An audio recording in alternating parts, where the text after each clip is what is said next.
안녕하세요, 청취자 여러분. 오늘 여러분과 함께 나눌 이야기는 단순한 종교 비교가 아닙니다. 이것은 우리 시대의 가장 교묘하고 위험한 영적 전쟁에 관한 이야기입니다. 우리는 정보의 홍수 속에서 살고 있습니다. 하루에도 수백 가지의 메시지들이 우리의 눈과 귀를 통해 들어옵니다. 그 중에는 참된 것도 있고 거짓된 것도 있습니다. 하지만 가장 위험한 것은 참된 것처럼 포장된 거짓입니다. 사도 바울이 고린도후서 11장 14절에서 경고했듯이 사탄도 자기를 광명의 천사로 가장하나니 라고 했습니다.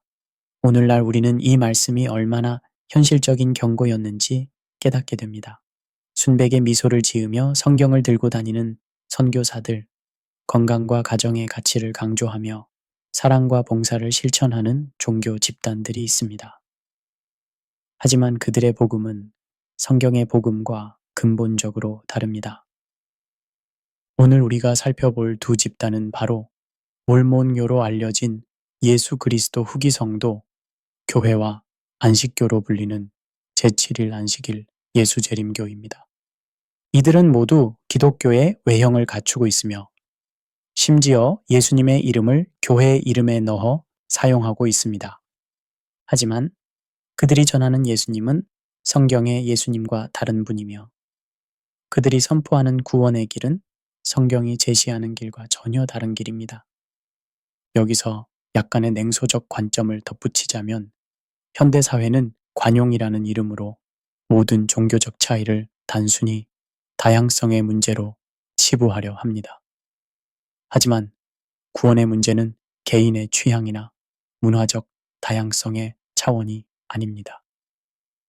이것은 영원한 생명과 영원한 죽음을 가르는 절대적 진리의 문제입니다. 이 오디오북을 통해 우리는 이들의 실체를 정확히 파악하고 성경적 관점에서 올바른 분별력을 기를 것입니다. 그리고 무엇보다 이 시대의 성도들과 교회들이 어떻게 이런 위장된 복음으로부터 자신을 보호할 수 있는지 실질적인 방안을 모색해 보겠습니다. 제1장 몰몬교의 탄생과 조셉 스미스 거짓 계시의 시작. 1830년 미국 뉴욕주의 작은 마을 페이에트에서 한 젊은이가 새로운 종교를 선포했습니다. 그의 이름은 조셉 스미스 주니어였고 당시 그의 나이는 겨우 24세였습니다. 하지만 이 젊은이가 만든 종교는 오늘날 전 세계적으로 1600만 명 이상의 신도를 거느린 거대한 조직으로 성장했습니다. 조셉 스미스의 이야기는 1820년 그가 14세였을 때부터 시작됩니다. 그는 자신의 집 근처 숲에서 기도하던 중 하나님 아버지와 예수 그리스도가 동시에 나타났다고 주장했습니다. 이 첫 번째 시연에서 하나님은 그에게 기존의 모든 교회는 잘못되었고 그들의 신조는 가증한 것이며 그들은 모두 부패한 자들이라고 말씀하셨다고 주장했습니다. 여기서 우리는 첫 번째 중대한 문제를 발견하게 됩니다. 조셉 스미스의 주장에 따르면 예수님이 십자가에 달려 죽으시고 부활하신 이후 약 1800년 동안 지상에는 참된 교회가 존재하지 않았다는 것입니다. 이는 예수님께서 마태복음 16장 18절에서 내가 이 반석 위에 내 교회를 세우리니 음부의 권세가 이기지 못하리라 고 하신 약속과 정면으로 충돌합니다. 3년 후인 1823년 조셉 스미스는 또 다른 환상을 보았다고 주장했습니다.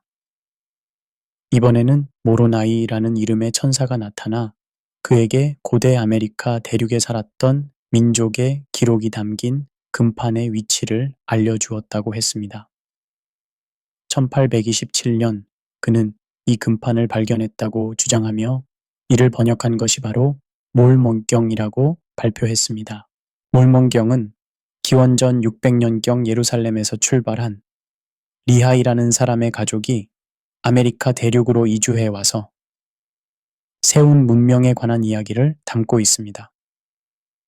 이 책에 따르면 예수님은 부활 후 아메리카 대륙을 방문하여 그곳 사람들에게도 복음을 전했다고 기록되어 있습니다. 하지만 여기서 약간의 냉소적 관점을 덧붙이자면 몰몬경의 내용을 뒷받침할 고고학적 증거는 지금까지 단 하나도 발견되지 않았습니다. 몰몬경은 수백만 명의 사람들과 대규모 전쟁, 발달된 문명에 대해 이야기하고 있지만 스미소니언 박물관과 국립지리학회는 공식적으로 몰몬경을 고고학적 연구의 참고 자료로 사용하지 않는다고 발표한 바 있습니다. 더욱 흥미로운 점은 몰몬경의 문체와 내용이 19세기 초 미국에서 유행했던 여러 서적들과 놀라울 정도로 유사하다는 사실입니다. 특히 이대한 스폴딩이 쓴 소설 발견된 원고와의 유사성, 그리고 킹 제임스 성경의 특정 구절들이 그대로 인용된 점 등은 몰몬경의 고대성에 대해 심각한 의문을 제기합니다. 조셉 스미스는 자신이 우림과 둠밈이라는 신비한 돌을 사용해 금판을 번역했다고 주장했습니다. 하지만 실제로는 모자 속에 돌을 넣고 얼굴을 모자에 묻고 번역했다고 목격자들이 증언했습니다. 이런 방식의 번역은 당시 뉴욕 지역에서 보물을 찾는 사람들이 사용하던 일반적인 점술 방법과 동일했습니다. 실제로 조셉 스미스는 종교를 창시하기 전부터 이미 점술과 보물 찾기로 생계를 유지했던 사람이었습니다. 1826년에는 사기 혐의로 법정에 서기도 했습니다. 이런 배경을 가진 사람이 갑자기 하나님의 선지자가 되었다라고 주장하는 것은 상당한 논리적 비약이 아닐 수 없습니다. 하지만 조셉 스미스의 개인적 배경보다 더 중요한 것은 그가 전한 메시지의 내용입니다. 그는 성경만으로는 부족하며 하나님께서 새로운 계시를 주셨다고 주장했습니다. 이는 계시록 22장 18절과 19절의 엄중한 경고, 만일 누구든지 이것들 외에 더하면 하나님이 이 두루마리에 기록된 재앙들을 그에게 더하실 것이요. 만일 누구든지 이 두루마리의 예언의 말씀에서 제하여 버리면 하나님이 이 두루마리에 기록된 생명나무와 및 거룩한 성의 참여함을 제하여 버리시리라 는 말씀과 정면으로 배치됩니다.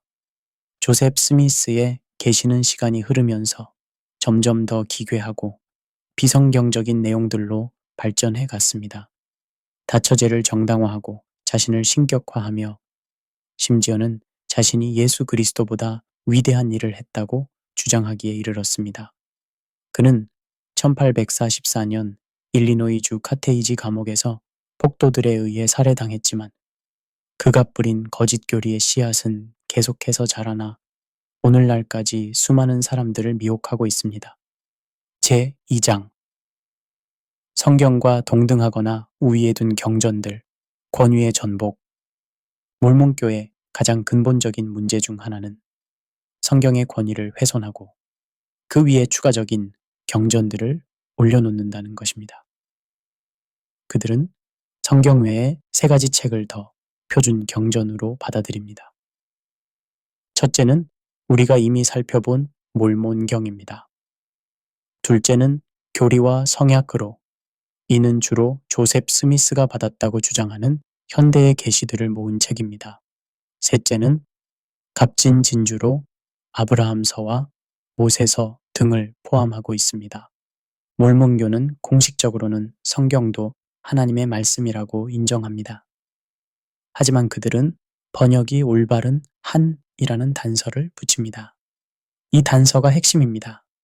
성경의 내용이 다른 몰몬 경전과 충돌할 때마다 그들은 성경의 번역이 잘못되었다고 주장하며 성경의 권위를 무효화시킵니다. 실제로 몰몬교 8대 회장 조셉 필딩 스미스는 이렇게 말했습니다. 몰몬경의 교리는 성경보다 더 정확하다. 그리고 그가 10대 회장이 된 후에는 교회 회원들은 몰몬경을 성경보다 더 많이 읽어야 한다고 지시했습니다. 여기서 약간의 냉소적 관점을 덧붙이자면 이는 매우 교묘한 전략입니다. 겉으로는 성경을 존중한다고 말하면서도 실제로는 그 권위를 완전히 무너뜨리는 것입니다. 이는 마치 헌법을 존중한다고 말하면서도 해석이 올바른 한이라는 조건을 붙여 자신들 마음대로 해석하는 것과 같습니다. 교리와 선약을 살펴보면 더욱 심각한 문제들을 발견하게 됩니다. 이 책에는 조셉 스미스가 받았다고 주장하는 135개의 계시가 수록되어 있습니다. 하지만 이 계시들 중 상당수는 시간이 지나면서 수정되고 변경되었습니다. 하나님의 계시가 인간에 의해 수정된다는 것은 그 자체로 모순입니다. 예를 들어 교리와 성약 132편은 다처제를 정당화하는 내용을 담고 있습니다. 이 계시에서 하나님은 조셉 스미스에게 여러 아내를 둘 것을 명령했다고 기록되어 있습니다. 하지만 이는 창세기 2장 24절에 남자가 부모를 떠나 그의 아내와 합하여 둘이 한 몸을 이룰지로다 라는 말씀과 정면으로 배치됩니다. 값진 진주에 포함된 아브라함서는 더욱 문제가 심각합니다. 조셉 스미스는 이집트의 파피루스를 번역한 것이라고 주장했는데 나중에 이집트 학자들이 실제 파피루스를 해독한 결과 그것은 일반적인 이집트의 장례의식 문서였음이 밝혀졌습니다. 아브라함과는 전혀 관계가 없는 내용이었습니다. 이런 사실들이 알려지자 몰몬교는 조셉 스미스가 파피루스를 직접 번역한 것이 아니라 그것을 영감의 촉매로 사용하여 계시를 받았다고 설명을 바꾸었습니다. 하지만 이는 명백히 후대의 변명에 불과합니다. 몰몬교의 추가 경전들이 가지는 또 다른 문제는 그 내용들이 서로 상충한다는 점입니다. 몰몬경에서는 삼위일체적 개념으로 하나님을 묘사하는 반면 교리와 성약에서는 하나님 아버지와 예수님을 완전히 분리된 두 존재로 묘사합니다. 하나님의 말씀이 스스로 모순될 수는 없습니다. 무엇보다 중요한 것은 성경 자체가 그 완전성과 충분성을 선언한다는 점입니다. 디모데후서 3장 16절과 17절에서 모든 성경은 하나님의 감동으로 된 것으로 교훈과 책망과 바르게 함과 의로 교육하기에 유익하니 이는 하나님의 사람으로 온전하게 하며 모든 선한 일을 행할 능력을 갖추게 하려 함이라고 말씀하고 있습니다. 베드로후서 1장 3절에서도 그의 신기한 능력으로 생명과 경건에 속한 모든 것을 우리에게 주셨으니 라고 하여 우리에게 필요한 모든 것이 이미 주어졌음을 분명히 밝히고 있습니다. 따라서 구원과 신앙생활에 필요한 모든 진리는 이미 성경에 충분히 계시되어 있으며 추가적인 계시는 불필요할 뿐만 아니라 위험합니다. 제3장 복음을 뒤집은 교리들, 진리의 왜곡. 몰몬교의 핵심 교리들을 살펴보면 그들이 얼마나 성경의 근본 진리를 왜곡시켰는지 명확히 알 수 있습니다. 이들의 교리는 단순한 해석의 차이가 아니라 기독교 신앙의 본질 자체를 뒤엎는 심각한 이단 교리입니다. 몰몬교의 가장 충격적인 교리 중 하나는 다신론입니다. 그들은 하나님이 유일하신 분이 아니라 무수히 많은 신들 중 하나일 뿐이라고 가르칩니다. 몰몬교 5대 회장 로렌조 스노우는 하나님이 지금 계신 그 상태에 인간이 도달할 수 있다는 유명한 말을 남겼습니다. 이들의 가르침에 따르면 하나님 아버지도 한때는 우리와 같은 인간이었으며 다른 행성에서 육체를 가지고 살다가 신이 되었다고 합니다. 그리고 인간들도 충실한 몰몬교도가 되면 죽은 후에 자신만의 행성을 다스리는 신이 될 수 있다고 가르칩니다. 이는 이사야 43장 10절에 나의 증인은 너희요 나의 종으로 택한 자니 이는 너희로 나를 알고 믿으며 내가 그인 줄 깨닫게 하려 함이라.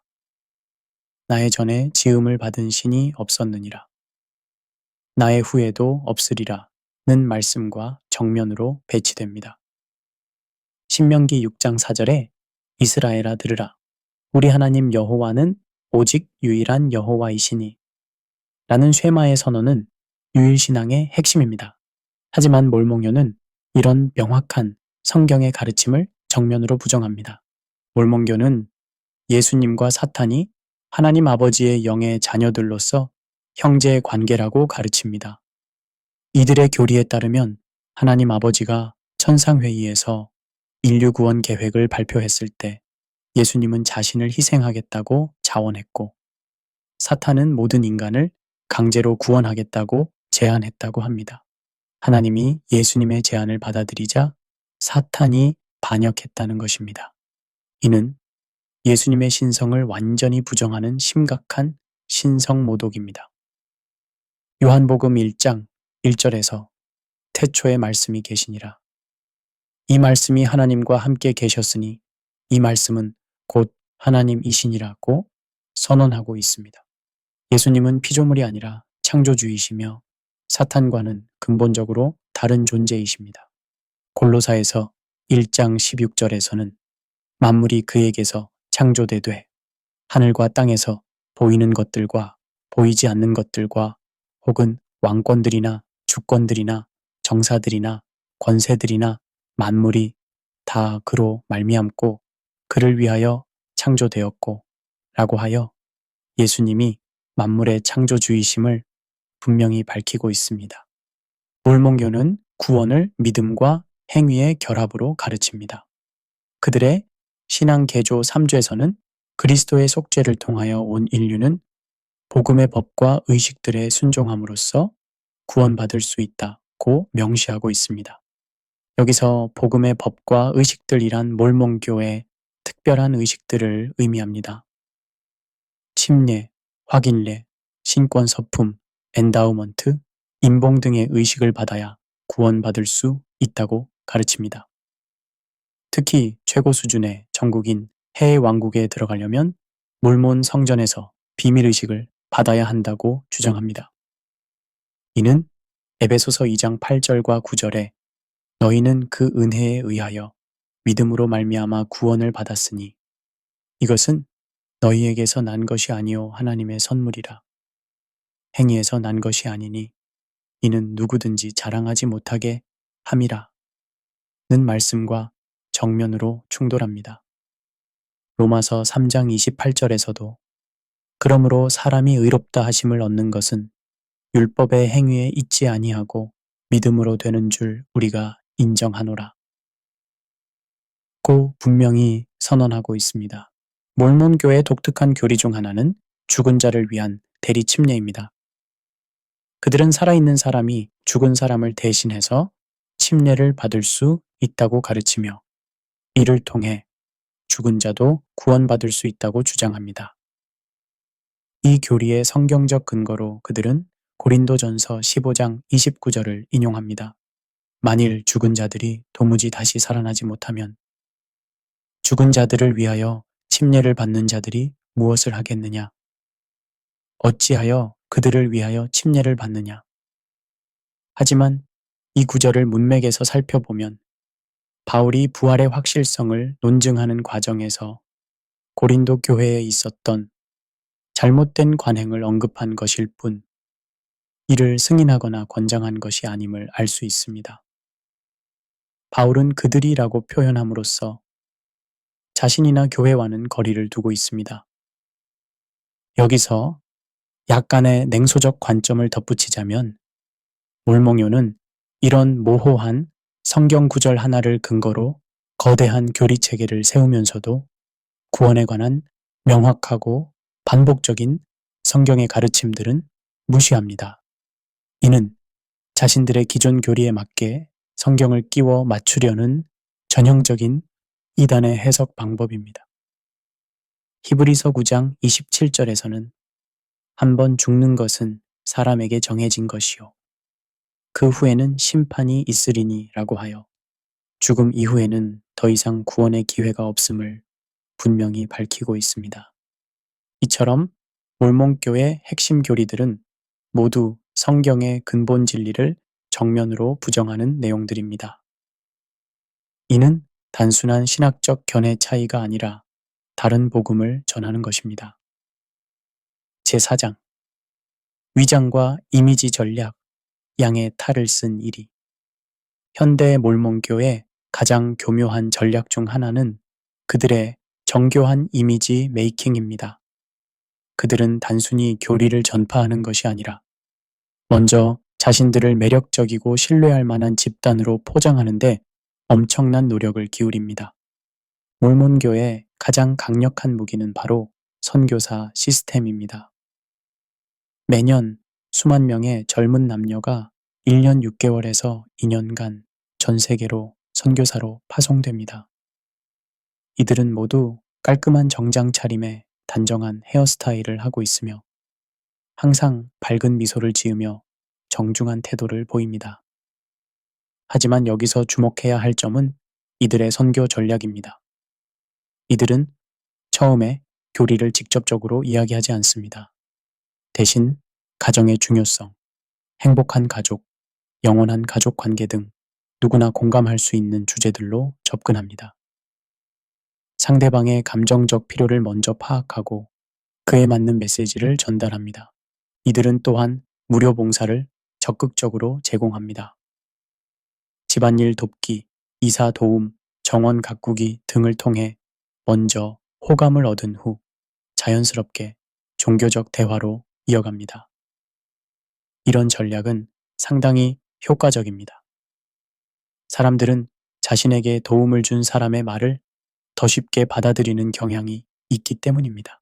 여기서 약간의 냉소적 관점을 덧붙이자면 이는 현대 마케팅 기법과 놀랍도록 유사합니다.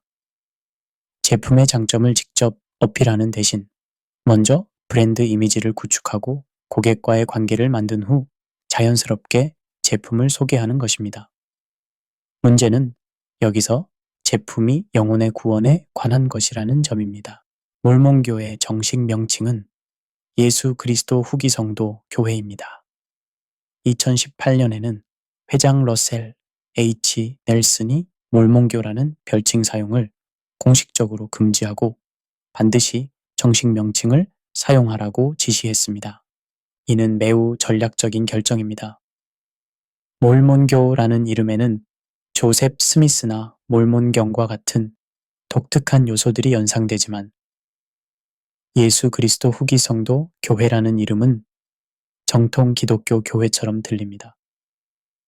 일반인들이 들었을 때 이들을 기독교의 한 교파 정도로 인식할 가능성이 높아집니다. 하지만 그들이 말하는 예수 그리스도와 성경이 증거하는 예수 그리스도는 전혀 다른 분입니다. 몰몬교의 예수님은 하나님의 영의 첫째 아들이며 사탄과 형제이고 한때 인간이었다가 신이 된 하나님 아버지의 아들입니다. 이는 성경의 예수님과는 완전히 다른 존재입니다. 몰몬교는 가족 가치와 도덕성을 매우 강조합니다. 그들의 가족 선언문은 전통적인 가정의 중요성을 역설하며 현대 사회의 가족 해체 현상에 대한 대안을 제시하는 것처럼 보입니다. 또한 금연, 금주, 금카페인 등의 건강 규칙을 철저히 지키며 깨끗하고 건전한 이미지를 유지합니다. 이런 모습들은 많은 사람들에게 호감을 줍니다. 특히 도덕적 타락과 가족 해체를 걱정하는 기독교인들에게는 더욱 매력적으로 보일 수 있습니다. 하지만 이는 겉모습일 뿐입니다. 아무리 도덕적으로 완벽해 보이더라도 잘못된 복음은 여전히 잘못된 복음입니다. 바리새인들도 외적으로는 매우 경건하고 도덕적으로 보였습니다. 하지만 예수님은 마태복음 23장 27절에서 화 있을진저 외식하는 서기관들과 바리새인들이여 회칠한 무덤 같으니 겉으로는 아름답게 보이나 그 안에는 죽은 사람의 뼈와 모든 더러운 것이 가득하도다 라고 책망하셨습니다. 몰몬교는 전 세계적으로 다양한 인도주의적 활동을 펼치고 있습니다. 자연재해 구호, 의료 지원, 교육 사업, 복지 사업 등을 통해 사회에 긍정적인 기여를 하고 있는 것처럼 보입니다. 이런 활동들은 언론의 주목을 받고 일반 대중들에게 좋은 인상을 줍니다. 하지만 이런 선행들이 그들의 교리적 오류를 정당화하지는 못합니다. 사도 바울은 고린도전서 13장에서 내가 내게 있는 모든 것으로 구제하고 또 내 몸을 불사르게 내줄지라도 사랑이 없으면 내게 아무 유익이 없느니라고 했습니다. 여기서 말하는 사랑은 단순한 인간적 사랑이 아니라 하나님의 사랑, 곧 진리에 대한 사랑을 포함합니다. 더욱 중요한 것은 이런 선행들이 종종 그들의 선교 전략의 일부라는 점입니다. 도움을 받은 사람들은 자연스럽게 그들에 대해 호감을 갖게 되고 그들의 메시지에 더 열린 마음을 갖게 됩니다. 이는 순수한 사랑의 동기라기보다는 계산된 전략으로 보입니다. 예수님은 마태복음 7장 15절과 16절에서 경고하셨습니다. 거짓 선지자들을 삼가라. 양의 옷을 입고 너희에게 나아오나 속에는 노략질하는 일이라. 그들의 열매로 그들을 알지니 가시나무에서 포도를 또는 엉겅퀴에서 무화과를 따겠느냐. 아무리 선한 행위를 한다고 해도 그들이 전하는 복음이 잘못되었다면 그것으로 그들을 분별해야 합니다. 제5장 안식교의 탄생과 그 기원, 실망에서 시작된 오류. 19세기 중반 미국 종교사의 대실망이라고 불리는 사건이 일어났습니다. 이 사건이 바로 오늘날 제7일 안식일 예수재림교, 즉 안식교의 시작점이 되었습니다. 사건의 시작은 윌리엄 밀러라는 침례교 평신도 설교자였습니다.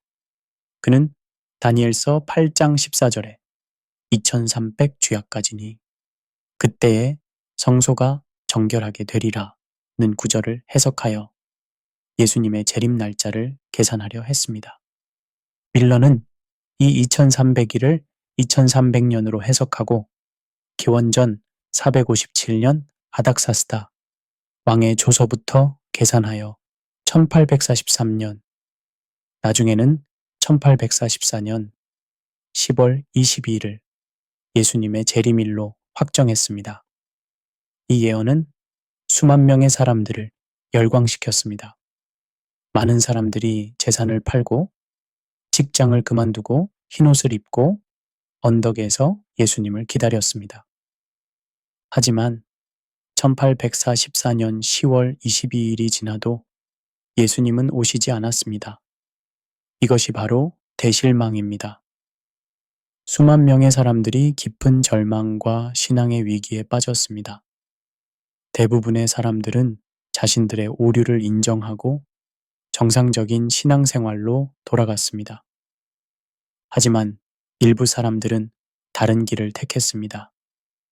그들은 예언이 틀렸다는 것을 인정하기보다는 그 의미를 새롭게 해석하기 시작했습니다.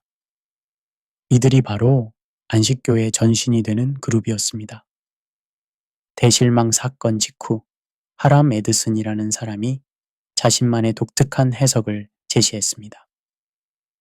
그는 예수님이 1844년 10월 22일에 지상으로 재림하신 것이 아니라 하늘 성소의 지성소로 들어가셨다고 주장했습니다. 에드슨의 주장에 따르면 예수님은 십자가 이후부터 1844년까지는 하늘 성소의 성소에서 중보 사역을 하셨는데 1844년 10월 22일부터는 지성소로 들어가서 조사 심판을 시작하셨다는 것입니다. 이는 완전히 성경 외적인 해석이었습니다. 히브리서는 예수님께서 십자가에서 단번에 완전한 속죄를 이루셨으며 부활 승천 후 하나님 우편에 앉으셨다고 분명히 기록하고 있습니다. 히브리서 10장 12절에서 오직 그리스도는 죄를 위하여 한 영원한 제사를 드리시고 하나님 우편에 앉으사 라고 했습니다. 여기서 약간의 냉소적 관점을 덧붙이자면 이는 전형적인 인지 부조화 해결 방식입니다. 자신의 믿음과 현실이 충돌할 때 현실을 받아들이기보다는 믿음 체계를 더욱 복잡하게 만들어 모순을 정당화하려는 심리학적 메커니즘입니다. 하지만 진리는 복잡한 변명이 필요하지 않습니다. 이런 혼란스러운 상황에서 17세의 엘렌 하몬, 나중에 엘렌 지 화인으로 개명하는 젊은 여성이 나타났습니다. 그녀는 자신이 환상을 보았다고 주장하며 하람, 에드슨의 해석이 옳다는 계시를 받았다고 발표했습니다. 엘렌 화이트는 평생에 걸쳐 2000회 이상의 환상을 보았다고 주장했으며 수백 권의 책을 저술했습니다. 그녀의 대표작인 각 시대의 대쟁투, 시조들과 선지자들, 선지자와 왕들, 소망의 소원, 사도행적 등은 오늘날까지 안식교의 핵심 교리서로 사용되고 있습니다. 문제는 안식교도들이 엘렌 화이트의 저작을 사실상 성경과 동등하거나 더 높은 권위로 취급한다는 점입니다. 안식교는 공식적으로는 성경만이 신앙과 실행의 최고 표준이라고 말하지만 실제로는 성경 해석에서 엘렌 화이트의 저작과 충돌할 때 항상 화이트의 해석을 따릅니다. 안식교의 공식 교리서인 기본 신조 28에서는 엘렌 화이트를 하나님의 종이라고 부르며 그녀의 저작이 성령의 감동을 받은 것이라고 선언합니다. 이는 그녀를 성경 저자들과 동일한 반열에 올려놓는 것입니다. 안식교의 핵심 교리 중 하나인 조사 심판 교리는 심각한 성경적 문제들을 가지고 있습니다. 이 교리에 따르면 1814년부터 예수님이 하늘 성소에서 모든 사람의 행위를 하나하나 조사하여 누가 구원받을 자격이 있는지 결정한다고 합니다. 이는 구원의 확신을 완전히 파괴하는 교리입니다. 안식교도들은 자신이 구원받았는지 확신할 수 없습니다. 왜냐하면 아직 예수님의 조사가 끝나지 않았기 때문입니다. 그들은 끊임없이 자신의 행위를 점검하고 죄를 범하지 않으려 노력해야 합니다. 하지만 성경은 믿는 자의 구원을 현재의 확실한 사실로 선언합니다. 요한복음 5장 24절에서 예수님은 내 말을 듣고 또 나를 보내신 이를 믿는 자는 영생을 얻었고 심판에 이르지 아니하나니 사망에서 생명으로 옮겼느니라고 말씀하셨습니다. 로마서 8장 1절에서도 그러므로 이제 그리스도 예수 안에 있는 자에게는 결코 정죄함이 없나니 라고 분명히 선언하고 있습니다. 구원은 미래에 결정될 일이 아니라 믿는 순간 확정되는 것입니다. 제6장 엘렌 지 화이트과 거짓 선지자의 등장, 권위의 찬탈. 1827년에 태어나 1915년에 죽은 엘렌 지 화이트는 단순히 안식교의 창시자 중 하나가 아닙니다. 그녀는 안식교 신학 전체의 최종 해석자이자 사실상 성경보다 더 높은 권위를 가진 현대의 선지자로 숭강받고 있습니다. 엘렌 화이트는 9세 때 동급생이 던진 돌에 맞아 심각한 뇌손상을 입었습니다. 이후 그녀는 학교를 제대로 다니지 못했으며 평생 건강 문제에 시달렸습니다. 17세 때 첫 번째 환상을 보았다고 주장한 이후 70년간 2000회 이상의 환상을 보았다고 기록되어 있습니다. 하지만 현대의학의 관점에서 볼 때 그녀의 환상들은 뇌손상으로 인한 측두엽 간질의 증상과 매우 유사합니다. 측두엽 간질 환자들은 종종 종교적 환각을 경험하며 자신이 신과 직접 소통한다고 믿게 됩니다. 화이트의 환상들은 시간이 지나면서 점점 더 구체적이고 상세해졌습니다. 처음에는 단순히 하늘의 모습을 보았다고 했지만 나중에는 아담과 하와의 키가 몇 피트였는지, 다른 행성에 사는 사람들의 모습은 어떤지까지 구체적으로 묘사했습니다. 여기서 약간의 냉소적 관점을 덧붙이자면 19세기는 영성주의가 크게 유행했던 시대입니다. 많은 사람들이 영들과 소통한다고 주장했고, 특히 여성 매체들이 인기를 끌었습니다. 화이세의 환상들도 이런 시대적 배경 속에서 이해해야 합니다. 화이세 저작들을 면밀히 분석한 연구자들은 그녀의 책들이 당시 다른 저작들로부터 광범위하게 표절되었음을 발견했습니다. 특히 그녀의 대표작 각 시대의 대쟁투는 J.A. 와일리의 개신교도의 역사, D.M. 칸라이트의 성경의 빛 등에서 상당 부분을 그대로 베껴온 것으로 밝혀졌습니다. 1980년대 월터 리가 발표한 연구에 따르면 화이트의 저작 중 일부는 90% 이상이 다른 저자들의 글을 표절한 것이었습니다.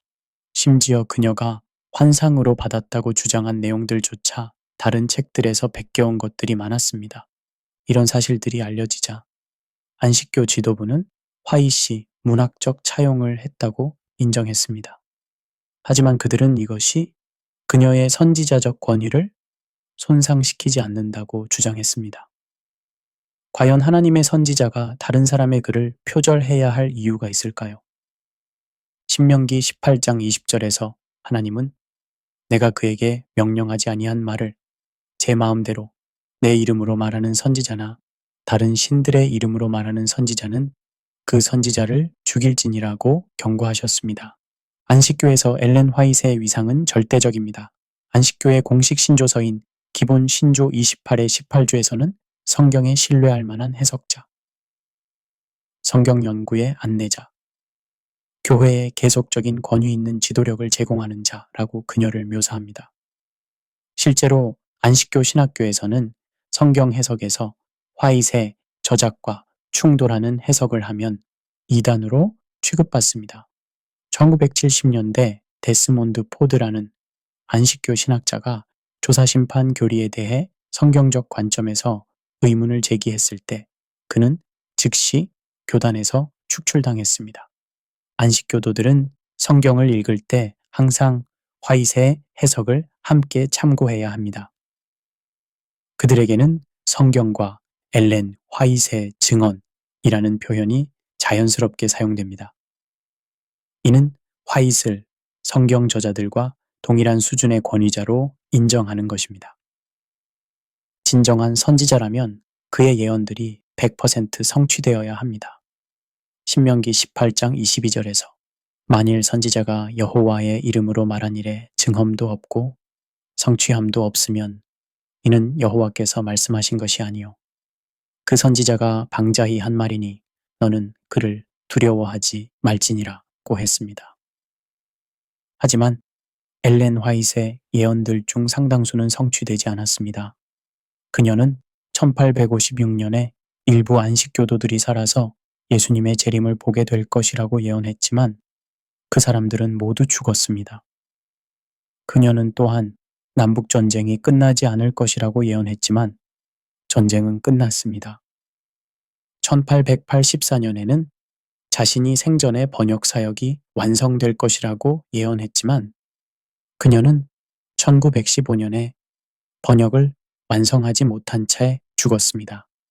이런 거짓 예언들은 그녀가 참 선지자가 아님을 명확히 보여줍니다. 화이트는 의료와 건강에 관해서도 많은 계시를 받았다고 주장했습니다. 하지만 그녀의 가르침들 중 상당수는 현대의학의 관점에서 볼 때 완전히 틀렸거나 위험한 내용들입니다. 그녀는 음식이 위에서 섞이면 발효가 일어나 독이 된다고 가르쳤습니다. 또한 치즈는 독이며 우유도 해롭다고 주장했습니다. 그녀는 자위행위가 정신병의 원인이라고 가르쳤으며 이를 방지하기 위해 아이들의 손을 묶어야 한다고까지 했습니다. 이런 가르침들이 하나님의 계시라면 하나님께서 의학적으로 틀린 정보를 주셨다는 말이 됩니다. 하지만 하나님은 진리의 하나님이시며 거짓이나 오류와는 전혀 관계가 없으십니다. 요한복음 17장 17절에서 예수님은 아버지의 말씀은 진리니이다 라고 기도하셨습니다. 참된 하나님의 계시라면 과학적 사실과 모순될 수 없습니다. 왜냐하면 자연을 창조하신 분이 바로 계시를 주신 그 하나님이시기 때문입니다. 엘렌 화이트는 자신의 권위를 절대화하기 위해 나의 증언을 의심하는 것은 하나님을 의심하는 것이라고까지 말했습니다. 하지만 이는 전형적인 거짓 선지자의 특징입니다. 참된 선지자라면 자신의 말을 성경과 비교해 보라고 권할 것입니다.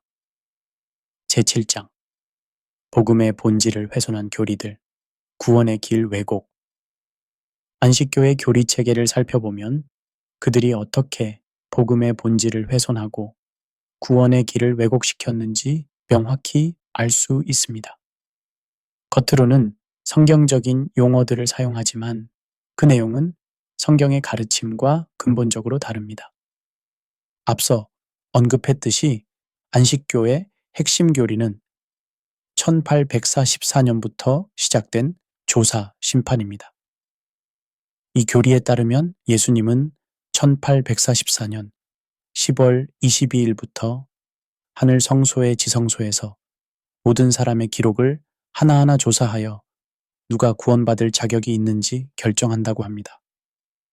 이 교리는 여러 면에서 성경과 충돌합니다. 첫째, 예수님의 속죄 사역이 십자가에서 완성되지 않았다고 암시합니다. 십자가에서 다 이루었다 고 외치신 예수님의 말씀과 모순됩니다. 둘째, 구원의 확신을 완전히 파괴합니다. 안식교도들은 자신이 구원받았는지 확신할 수 없습니다.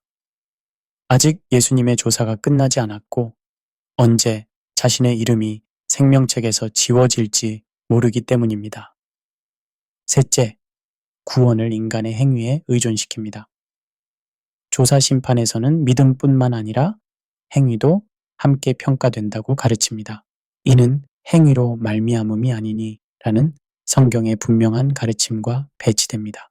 히브리서 9장 12절에서는 염소와 송아지의 피로 하지 아니하고 오직 자기의 피로 영원한 속죄를 이루사 단번에 성소에 들어가셨느니라 고 말합니다. 단번에라는 표현은 예수님의 속죄 사역이 완전하고 최종적임을 강조합니다. 여기서 약간의 냉소적 관점을 덧붙이자면 조사 심판 교리는 성도들을 끊임없는 불안과 두려움 속에 묶어두는 효과가 있습니다. 구원에 확신이 없는 사람들은 교회와 지도자들에게 더욱 의존하게 되고 더 많은 헌금과 봉사를 하게 됩니다. 이는 우연의 일치일까요? 안식교는 전통 기독교의 지옥 개념을 부정합니다. 그들은 악인이 영원히 고통받는 것이 아니라 완전히 소멸된다고 가르칩니다.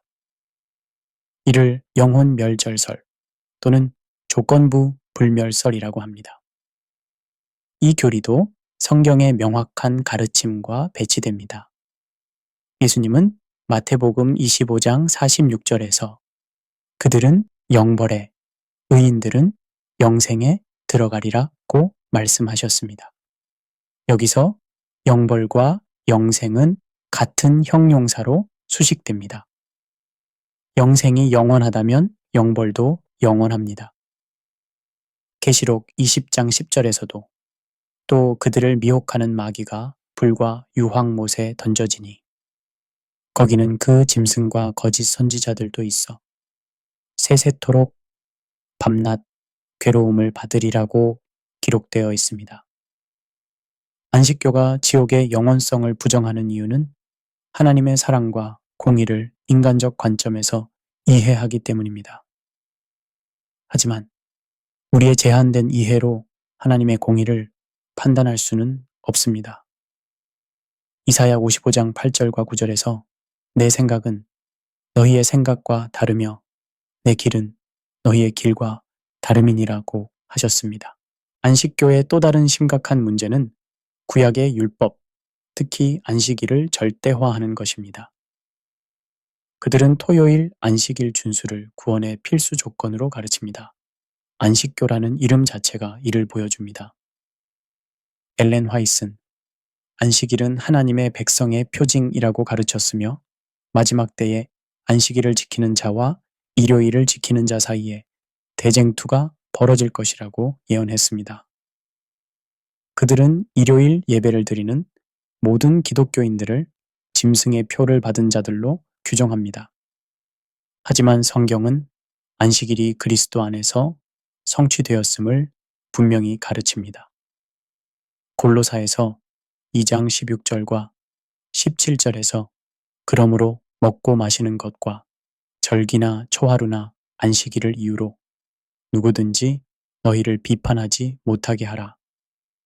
이것들은 장래일의 그림자이거니와 몸은 그리스도의 것이니라고 했습니다. 마태복음 11장 28절에서 예수님은 수고하고 무거운 짐진 자들아 다 내게로 오라. 내가 너희를 쉬게 하리라고 말씀하셨습니다. 참된 안식은 특정한 날에 있는 것이 아니라 예수 그리스도 안에 있습니다. 히브리서 4장 9절과 10절에서도 그런즉 안식할 때가 하나님의 백성에게 남아있도다. 이미 그의 안식에 들어간 자는 하나님이 자기의 일을 쉬심과 같이 자기의 일을 쉬느니라고 하여 영적 안식을 강조합니다. 안식교는 공식적으로는 믿음으로만 구원받는다고 가르치지만 실제로는 구원을 유지하기 위해 계속적인 순종과 행위가 필요하다고 강조합니다. 이를 조건부 구원론이라고 할 수 있습니다.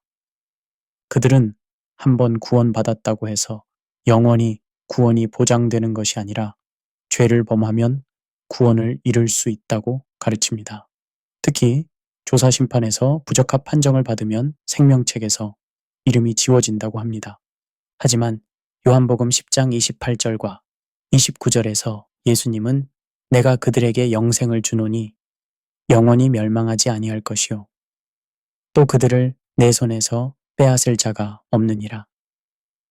그들을 주신 내 아버지는 만물보다 크심에 아무도 아버지 손에서 빼앗을 수 없느니라고 약속하셨습니다. 로마서 8장 38절과 39절에서도 내가 확신하노니 사망이나 생명이나 천사들이나 권세자들이나 현재 일이나 장래 일이나 능력이나 높음이나 기품이나 다른 어떤 피조물이라도 우리를 우리 주 그리스도 예수 안에 있는 하나님의 사랑에서 끊을 수 없으리라고 선언합니다. 안식교는 성화를 지나치게 강조합니다. 그들은 마지막 세대의 성도들이 완전한 품성을 이루어야 한다고 가르치며 이를 마지막 세대 신학이라고 부릅니다. 이런 가르침은 성도들로 하여금 자신의 의로운 행위에 의존하게 만듭니다.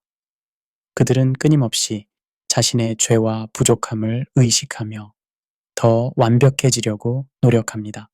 하지만 이는 은혜로 말미암은 구원과는 거리가 먼 행위 구원론입니다.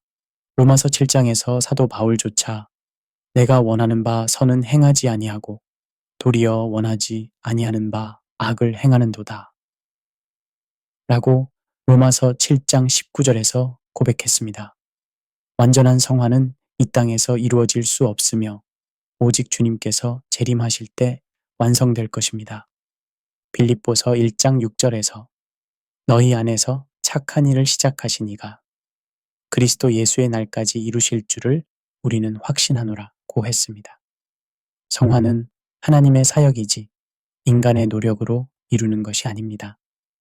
제8장 위장과 침투의 전략, 늑대의 가면. 안식교의 가장 교묘한 특징 중 하나는 그들의 위장 전략입니다. 그들은 정통 기독교인들 사이에 스며들어 자신들의 교리를 은밀히 전파하는데 매우 능숙합니다. 이런 전략은 오랜 시간에 걸쳐 정교하게 발전되어 왔습니다. 안식교는 전 세계적으로 다양한 이름의 교회들을 운영합니다. 제일교회, 성경교회, 중앙교회 등의 이름만 보면 일반적인 개신교 교회와 구별하기 어렵습니다. 한국에서는 서울중앙교회, 부산제일교회 등의 이름을 사용하기도 합니다. 이는 의도적인 위장 전략입니다. 만약 그들이 안식교회 또는 제7일 안식일 예수재림교회라는 정식 명칭을 사용한다면 사람들이 쉽게 그들의 정체를 알아챌 것입니다. 하지만 일반적인 교회 이름을 사용함으로써 사람들의 경계심을 누그러뜨리고 접근할 수 있습니다. 여기서 약간의 냉소적 관점을 덧붙이자면 이는 마치 가짜 명품이 진품과 비슷한 로고를 사용하여 소비자들을 속이는 것과 같습니다. 정품의 명성과 신뢰도를 이용하여 자신들의 이익을 추구하는 것입니다. 하지만 여기서 다루는 것은 상품이 아니라 영혼의 구원입니다. 안식교는 종교적 색채를 드러내지 않고 일반인들에게 접근하기 위해 다양한 건강 프로그램을 운영합니다. 금연, 클리닉, 체중 감량 프로그램, 스트레스 관리 세미나, 요리 강습 등을 무료로 제공하며 사람들의 관심을 끕니다. 특히 뉴스타트라는 프로그램은 안식교의 대표적인 전도 전략 중 하나입니다.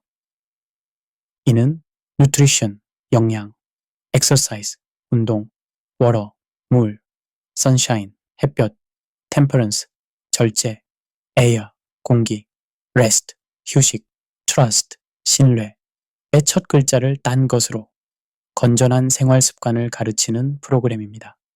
이런 프로그램들은 실제로 도움이 되는 내용들을 포함하고 있습니다. 사람들은 실질적인 도움을 받게 되고 프로그램을 운영하는 사람들에 대해 신뢰와 호감을 갖게 됩니다. 그 후 자연스럽게 성경 공부로 연결되는 것입니다. 하지만 문제는 이런 프로그램들이 궁극적으로 안식교의 율법주의적 생활 방식을 주입하기 위한 수단으로 사용된다는 점입니다. 건강한 생활 자체는 좋은 것이지만 이것이 구원의 조건인 것처럼 가르치는 것은 위험합니다. 안식교의 성경 공부 방법은 매우 체계적이고 단계적입니다. 처음에는 일반적인 기독교 교리들을 가르치며 수강자들의 신뢰를 얻습니다. 창조, 죄, 구원, 재림 등의 주제는 정통 기독교의 가르침과 큰 차이가 없습니다. 하지만 중반부터는 조금씩 그들만의 독특한 해석이 들어가기 시작합니다. 다니엘서와 요한계시록을 집중적으로 다루면서 예언 해석에 관심을 집중시킵니다. 이 과정에서 1844년과 조사심판, 하늘성소 등의 개념이 자연스럽게 도입됩니다. 후반부에 가서는 안식일과 엘렌 화이트에 관한 내용이 나옵니다. 이때쯤 되면 수강자들은 이미 상당한 시간과 감정을 투자했기 때문에 쉽게 포기하지 못합니다. 또한 앞에서 배운 내용들과 논리적으로 연결되어 있어서 받아들이기 쉽게 구성되어 있습니다. 이런 방법은 심리학에서 말하는 점진적 관여 기법과 동일합니다. 작은 것부터 시작해서 점점 더 큰 것을 요구하는 방식으로 상대방이 거부감 없이 받아들이도록 유도하는 기법입니다. 안식교는 때로는 기존 교회 내부로 직접 침투하기도 합니다. 안식교 신자들이 다른 교회에 출석하면서 소그룹이나 성경 공부 모임을 통해 자신들의 교리를 은밀히 전파하는 것입니다. 이들은 처음에는 열심히 있는 성도처럼 보입니다. 성경 공부에 적극적으로 참여하고 많은 질문을 하며 깊이 있는 신앙을 추구하는 것처럼 보입니다. 하지만 점차 다니엘서나 계시록의 예언에 관한 특별한 해석을 소개하기 시작합니다. 특히 목회자가 없는 소그룹 모임에서 이런 일들이 자주 발생합니다. 성경에 대한 지식이 부족한 일반 성도들은 그럴듯한 해석에 쉽게 설득당할 수 있습니다. 이렇게 해서 교회 내부에 분열이 생기고 일부 성도들이 안식교로 빠져나가는 경우가 종종 있습니다. 현대에는 인터넷과 각종 미디어를 통한 전도가 활발합니다. 안식교도 이런 매체들을 적극적으로 활용합니다. 특히 유튜브, 페이스북 등의 소셜미디어를 통해 그들의 메시지를 전파합니다. 문제는 이런 온라인 콘텐츠들에서 자신들이 안식교라는 정체를 명확히 밝히지 않는 경우가 많다는 점입니다. 단순히 성경 연구, 예언 해석, 건강한 삶 등의 제목으로 포장하여 일반인들의 관심을 끕니다.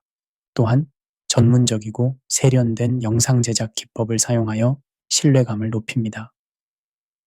고급스러운 스튜디오, 전문 아나운서, 화려한 그래픽 등을 사용하여 마치 공신력 있는 기관에서 제작한 것처럼 보이게 만듭니다. 안식교는 자신들의 교리를 학술적으로 포장하는데도 능숙합니다. 신학교를 운영하고 박사 학위를 가진 학자들을 양성하며 학술적인 논문과 저서들을 출간합니다. 이런 학술적 권위는 특히 지식인들이나 신학에 관심이 많은 사람들에게 효과적입니다. 복잡한 신학적 논증과 원어 분석, 역사적 고증 등을 동원하여 자신들의 주장을 뒷받침합니다. 하지만 아무리 학술적으로 포장해도 잘못된 전제에서 출발한 논증은 올바른 결론에 도달할 수 없습니다. 그들의 모든 신학적 체계는 1844년에 대실망 사건을 정당화하려는 목적에서 출발했기 때문에 근본적으로 성경의 가르침과 어긋날 수밖에 없습니다. 예수님은 마태복음 7장 15절에서 거짓 선지자들을 삼가라 양의 옷을 입고 너희에게 나아오나 속에는 노략질하는 일이라고 경고하셨습니다. 겉모습이 아무리 선하고 매력적이라 해도 그들이 전하는 복음이 성경의 복음과 다르다면 우리는 분별해야 합니다. 제9장 파생 집단들과 현실적 위험, 확산되는 독. 안식교에서 파생된 다양한 집단들이 있습니다. 이들은 모두 안식교의 기본 교리를 공유하면서도 각각 독특한 특징들을 가지고 있습니다. 한국에서 가장 문제가 되고 있는 것은 엘리야 선교회입니다. 엘리야 선교회의 창시자 박명호는 원래 안식교 목사였습니다. 그는 안식교 내부의 부패와 타협을 비판하며 1982년 안식교를 떠나 독립적인 종교 활동을 시작했습니다. 하지만 그가 안식교를 떠났다고 해서 그의 교리가 성경적이 된 것은 아닙니다. 박명호는 자신이 산속에서 나무꾼 생활을 하며 성경을 읽던 중 특별한 계시를 받았다고 주장했습니다. 그는 자신을 마지막 때에 엘리야라고 자처하며 자신을 통해 하나님의 마지막 메시지가 전해진다고 가르쳤습니다. 엘리야 선교회의 교리는 기본적으로 안식교의 틀 안에 있습니다. 조사심판, 안식일, 절대주의, 영혼 멸절설 등 안식교의 핵심 교리들을 그대로 받아들이고 있습니다. 다만 엘렌 화이트 대신 박명호를 현대의 선지자로 받아들이고 있을 뿐입니다. 여기서 약간의 냉소적 관점을 덧붙이자면 이는 마치 한 회사에서 나온 임직원이 새로운 회사를 차려놓고는 기존 회사의 제품을 그대로 베껴서 판매하는 것과 같습니다. 포장만 바뀌었을 뿐 내용물은 동일합니다. 엘리야 선교회는 안식교보다도 더욱 극단적인 모습을 보입니다. 그들은 기존의 모든 교회를 바벨론으로 규정하고 자신들만이 참된 하나님의 백성이라고 주장합니다. 따라서 다른 교회에 다니는 것은 죄라고 가르칩니다. 또한 그들은 종말론적 메시지를 강조하며 성도들로 하여금 세상과 단절된 공동체 생활을 하도록 유도합니다. 가족들과도 신앙이 다르면 단절하라고 가르치며 실제로 많은 가정이 파괴되고 있습니다. 박명호는 자신을 절대적 권위자로 내세우며 그의 말에 순종하지 않으면 구원받을 수 없다고 가르칩니다. 이는 전형적인 교주 중심의 이단적 특징입니다. 성경은 오직 예수 그리스도만이 구원의 유일한 길이라고 가르칩니다. 미국에는 데이비디언이라는 안식교 분파가 있었습니다. 이들은 1930년대 빅터 후테프에 의해 시작되었으며 후에 데이빗 코레쉬가 이끄는 브랜치 데이비디언으로 발전했습니다. 1993년 텍사스 주 와코에서 발생한 브랜치 데이비디언 사건은 전 세계를 충격에 빠뜨렸습니다.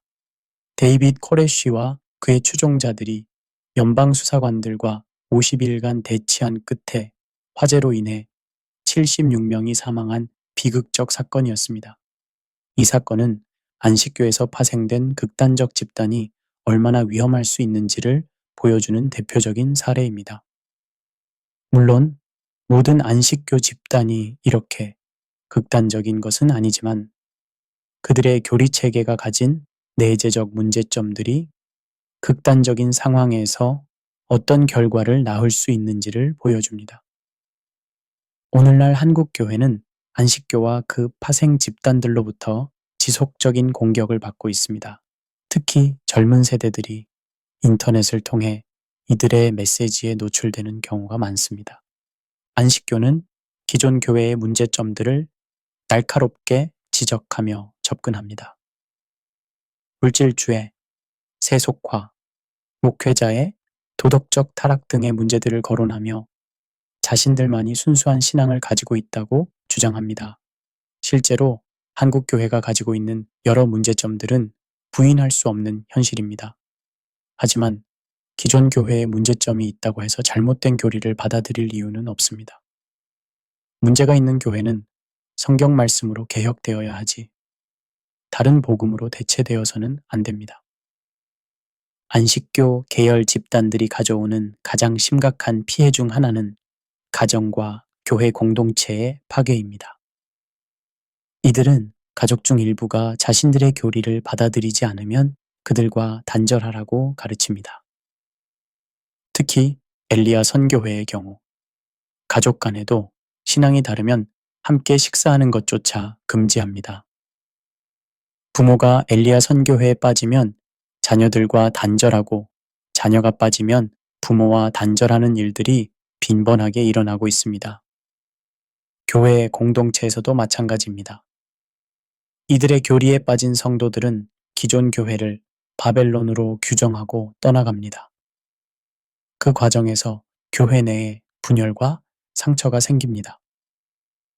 때로는 가족 전체가 교회를 떠나면서 여러 세대에 걸쳐 신앙의 유산이 끊어지기도 합니다.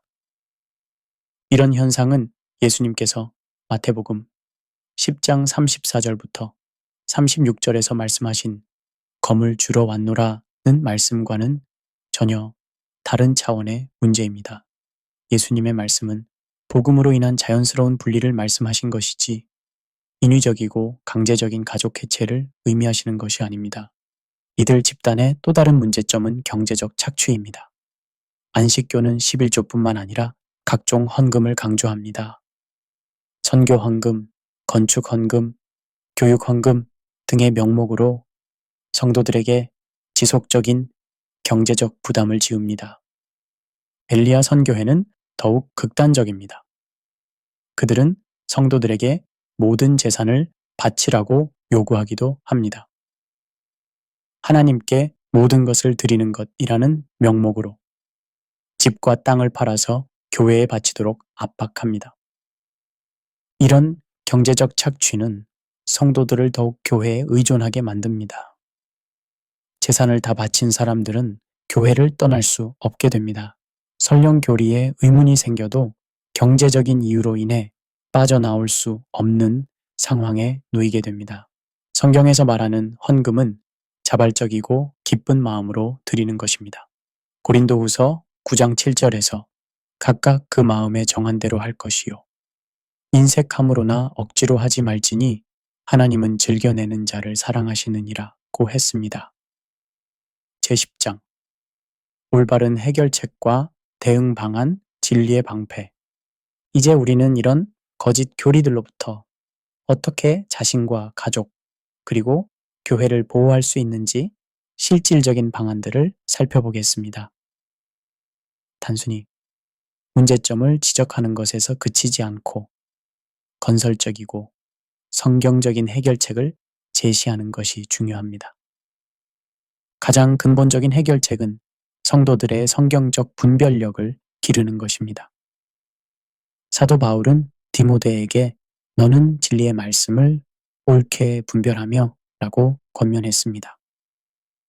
교회는 성도들에게 체계적인 성경 교육을 제공해야 합니다. 단순히 도덕적 교훈이나 위로의 메시지만 전하는 것이 아니라 교리적 기초를 든든히 세워주어야 합니다. 특히 구원론, 기독론, 성경관 등의 핵심 교리들을 명확히 가르쳐야 합니다. 성도들은 스스로 성경을 연구하는 습관을 기를 필요가 있습니다. 베레아 사람들이 간절한 마음으로 말씀을 받고 이것이 그러한가 하여 날마다 성경을 상고했던 것처럼 모든 가르침을 성경으로 검증하는 자세를 가져야 합니다. 여기서 약간의 냉소적 관점을 덧붙이자면 현대 교회의 많은 성도들은 성경보다 설교자의 말을 더 신뢰하는 경향이 있습니다. 목사가 말했으니까 맞을 것이라는 식의 수동적 자세는 위험합니다. 아무리 존경하는 지도자라도 그의 가르침을 성경으로 검증하는 것이 성경적 자세입니다. 목회자들과 교회의 지도자들은 이단 대처에 대한 충분한 지식과 준비를 갖추어야 합니다.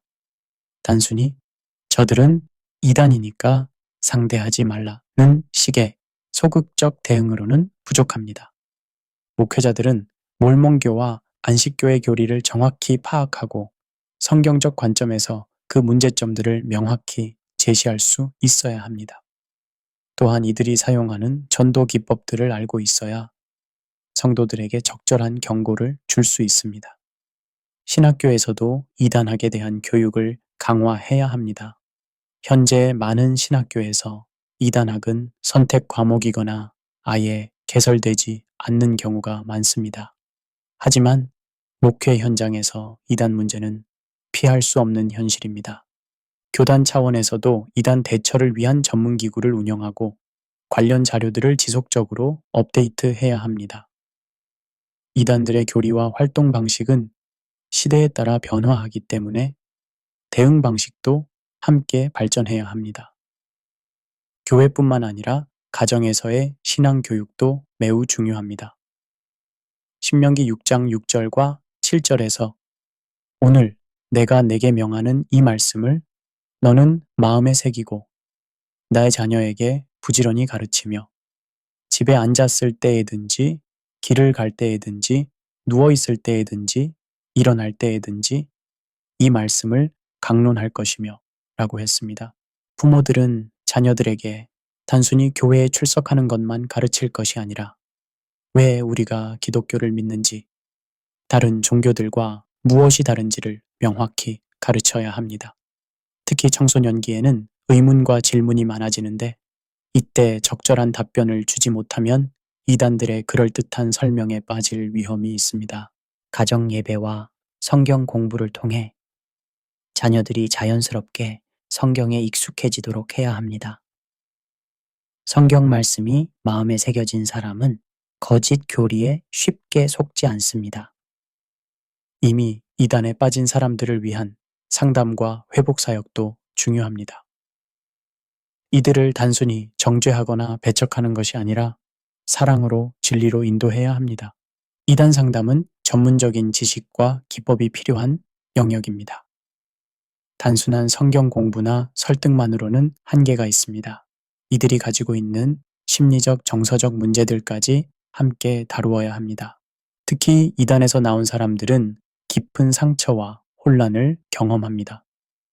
자신이 속았다는 사실에 대한 분노, 허탈감, 자괴감 등을 느낍니다.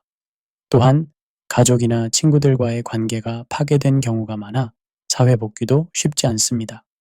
교회는 이들을 위한 회복 프로그램을 운영하고 전문적인 상담을 제공해야 합니다. 무엇보다 정죄하지 않는 사랑과 인내로 이들을 품어야 합니다. 이단 문제는 종교적 차원을 넘어 사회적 문제이기도 합니다. 가정 파괴, 경제적 피해, 정신적 고통 등은 개인과 사회 전체에 악영향을 미칩니다. 정부와 관련 기관들도 이 문제에 관심을 가져야 합니다.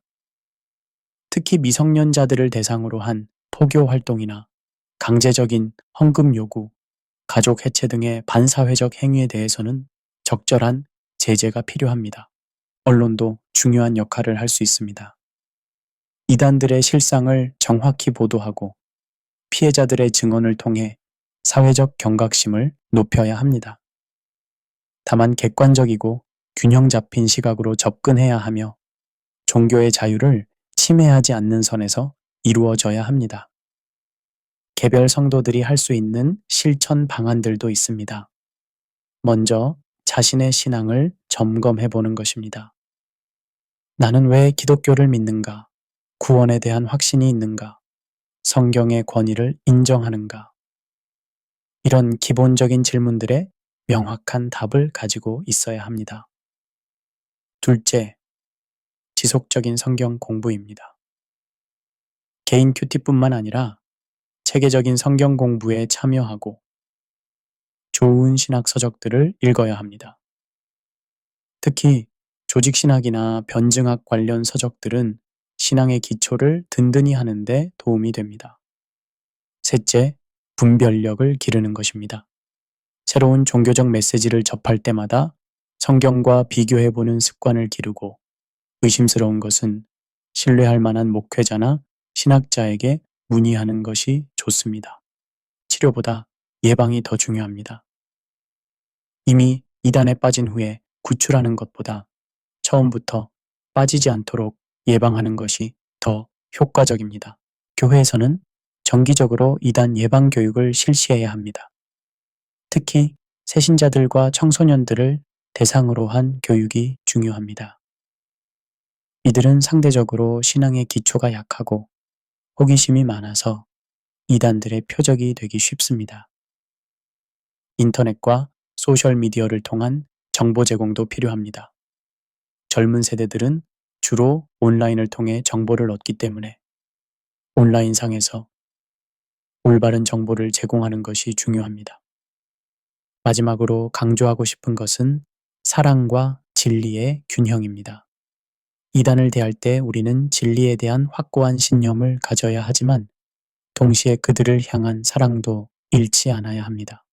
갈라디아서 6장 1절에서 형제들아 사람이 만일 무슨 범죄한 일이 드러나거든 신령한 너희는 온유한 심령으로 그러한 자를 바로잡고 네 자신을 살펴보아 너도 시험을 받을까 두려워하라고 했습니다.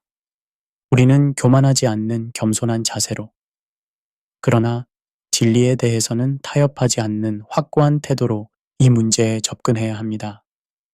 궁극적인 목표는 이단에 빠진 사람들을 정죄하는 것이 아니라 그들을 진리로 인도하여 구원에 이르게 하는 것입니다. 결론. 진리의 빛을 붙들라.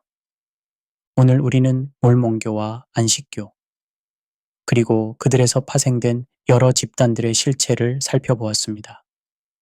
겉으로는 경건하고 열심히 있어 보이지만 그들이 전하는 복음은 성경의 복음과 근본적으로 다릅니다. 이들의 가장 큰 문제는 성경의 권위를 훼손하고 그 위에 다른 권위를 세운다는 것입니다. 몰몬교는 조셉 스미스의 계시와 추가 경전들을, 안식교는 엘렌 화이트의 증언을 성경과 동등하거나 그 위에 둡니다. 하지만 성경은 스스로 완전하고 충족하다고 선언합니다. 또한 이들은 모두 구원을 믿음과 행위의 결합으로 가르칩니다. 몰몬교는 몰몬교의 의식들을, 안식교는 안식일과 여러 율법들을 구원의 조건으로 제시합니다. 하지만 성경은 구원이 오직 은혜로, 믿음으로만 얻어진다고 분명히 가르칩니다. 여기서 약간의 냉소적 관점을 덧붙이자면 현대사회는 종교적 다원주의라는 이름으로 모든 종교를 똑같이 존중해야 한다고 가르칩니다. 하지만 구원의 문제에서는 다원주의가 있을 수 없습니다. 예수님께서 내가 곧 길이요 진리요 생명이니 나로 말미암지 않고는 아버지께로 올 자가 없느니라 고 요한복음 14장 6절에서 말씀하셨기 때문입니다. 우리는 이 시대의 성도들과 교회들이 이런 거짓 복음들로부터 보호받기를 간절히 바랍니다. 그러기 위해서는 무엇보다 성경 말씀을 깊이 알고 굳건한 신앙의 기초를 세워야 합니다. 사도 바울이 에베소 장로들에게 한 마지막 권면을 기억합시다.